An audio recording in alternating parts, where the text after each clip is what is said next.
আমরা সকল গাড়ি সার্চ করব। আমাদের তথ্য আছে এই গাড়ির মধ্যে প্রচুর মাদক আছে, আমরা এই গাড়ি সার্চ করব। টেকনাফের আব্দুল আমিন শীর্ষ এক ইয়াবার গডফাদার, যার হাত ধরে মাদক ছড়িয়ে পড়ে দেশের আনাচে কানাচে। আইনশৃঙ্খলা বাহিনীর চোখ ফাঁকি দিতে এমন কাজে ব্যবহার করেন বিলাসবহুল কোটি টাকার পাজেরো গাড়ি। সরকারকে কথা দিয়েছিল ইয়াবার সাথে তার সম্পৃক্ত না থাকার, তাই 2019 সালে টেকনাফ পাইলট উচ্চ বিদ্যালয়ের মাঠে স্বরাষ্ট্রমন্ত্রীর উপস্থিতিতে আত্মসমর্পণ করে এই ইয়াবার গডফাদার। অথচ নিজের সব মাদক কর্মযোগ্য চালিয়ে আসছে দিনের পর দিন। আরেক ইয়াবা কারবারি মোহাম্মদ আবদুল্লাহ ছিলেন সাদামাটা একজন ব্যবসায়ী, তবে তিনিও জড়িয়ে পড়েন মাদকের অপকর্মে, তাই রাতারাতি বনে যান কোটি টাকার মালিক। রয়েছে 5টি বিলাসবহুল গাড়িও।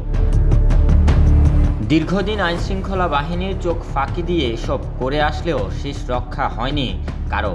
কোটি টাকার পাজেরো গাড়ি ও সেখানে লাগানো সড়ক ও জনপথ অধিদপ্তরের স্টিকার সাথে 7 লাখ পিস ইয়াবাসহ কক্সবাজার আসার পথে ভোররাতে র্যাবের জালে আটক হয় শীর্ষ 4 মাদক কারবারি। সোমবার দুপুরে সংবাদ সম্মেলন ডেকে এসব তথ্য নিশ্চিত করেন র্যাব 15। টেকনাফের একজন কুখ্যাত মাদক কারবারি যার নাম আব্দুল মোমেন, সে তার মাদক সিন্ডিকেটের আরও বেশ কিছু সদস্য সহ টেকনাফ থেকে মেরিন ড্রাইভ রোড হয়ে কক্সবাজারের উদ্দেশ্যে বেশ বড় একটি ইয়াবার চালান নিয়ে যাত্রা করেছে, যার ফলশ্রুতিতে অদ্য রাত 2:10 ঘটিকায় আমাদের এই চৌকস আভিযানিক দলটি টেকনাফ কক্সবাজার মেরিন ড্রাইভের জালিয়াপালং ইউনিয়নের পাটুয়ার টেক এলাকাতে একটি টেম্পোরারি চেকপোস্ট স্থাপন করে।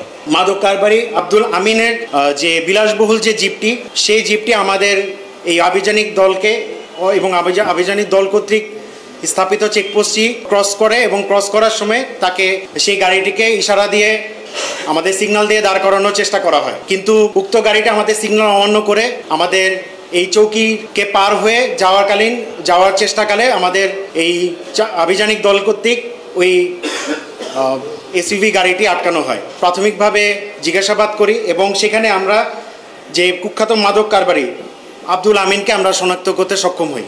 র্যাব জানায় এই আব্দুল আমিন 1টি 2টি কিংবা 3টি নয়, তার বিরুদ্ধে পরপর 11টি মামলা চলমান।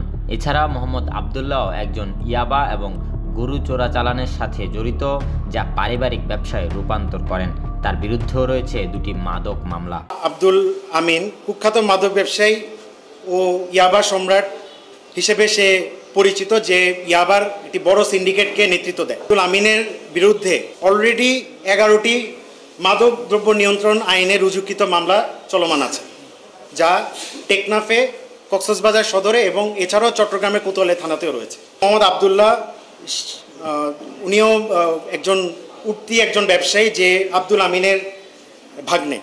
সেও দীর্ঘদিন ধরে অবৈধভাবে পার্শ্ববর্তী দেশ থেকে গরু চোরাচালানের সঙ্গে জড়িত এবং ক্রমান্বয়ে এটিকে তার পারিবারিক ব্যবসায় রূপান্তরিত করেছে।